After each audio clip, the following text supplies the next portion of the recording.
Bismillahirrahmanirrahim. Nebi, Sıddık, Selman, Gasim, Cafer, Tayfur, Ebu'l-Hasan, Ebu Ali, Yusuf, Ebu'l-Abbas, Abdülkadir, Arif, Mahmud, Ali Muhammed, Babel Semasi, Seyyid Demir-i Kuller, Hacı Bahavuddin Nakşibendi, Alauddin, Yakub, Veydullah, Muhammed, Zahid Derviş, Muhammed, Hacı Kenan Keneki, Muhammedül Baki, Ahmedül Faruk, Muhammed Masum, Seyfuddin, Nur Muhammed, Habibullah, Abdullah, Şeyh Halid, Şeyh İsmail, Has Muhammed, Şeyh Muhammed Efendi Yaravi, Seyyid Cemaluddin, Umufi Hüseyin, Ebu Ahmed Suvur, Ebu Muhammed Medeni, Seyyid Şerafuddin Dağistani, Seyyid-i Mevla Sultan Evliya Şeyh Abdullah Dağistani.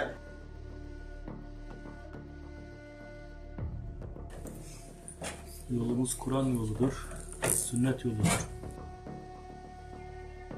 Rehberimiz Şeyh Nazım El-Hakkani Hazretleri'dir. Herkes farklı şekilde İslam'ı yaşayabilir tabi. Kuralları bellidir. Ve kendi rehberine göre yolunu takip eder.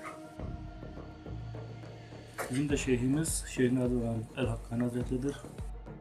Onun gösterdiği gibi İslam'ı yaşamaya çalışırız. En başta şeyhimiz kendi yaşantısıyla bize örnek oldu bir defa. İslam'ı kendi hayatında yaşadı. Kur'an'a ve sünnete uygun yaşadı ve bize de yolu gösterdi. Herkes alabileceği kadar ondan aldı. Sen tarikat yolunda yürümek istiyorsan, bu yolda yürümek istiyorsan şeyhimiz gibi yaşamaya bakacaksınız.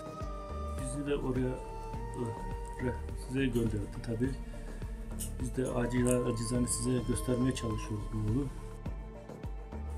Nasıl yaşayacağız, nasıl yapacağız? En başta şeyhimiz bize karşı çok tolerantlıydı. Bize zaman tanıdı. Hemen bize bütün sorumlulukları yüklemezdi. Zaman içerisinde bize gösterirdi. Onun için birbirinize karşı müsamahalı olun. Toleranslı olun. Birbirindeki kusurları görmeyin öncelikle. Bugün hatalıyız, yarın düzeltiriz. Bugün doğruyuz, yarın Allah'a sınırız ama kötü yola düşebiliriz. Onun için öncelikle kendimizle meşgul olun. Bugünümüzü bilmiyoruz, elimizde bir garantimiz yok. Yarın ne olacak onu hiç bilmiyoruz. Önce onun için kendinle meşgul ol, kendin için üzül. Ve kendi hatalarıyla uğraş.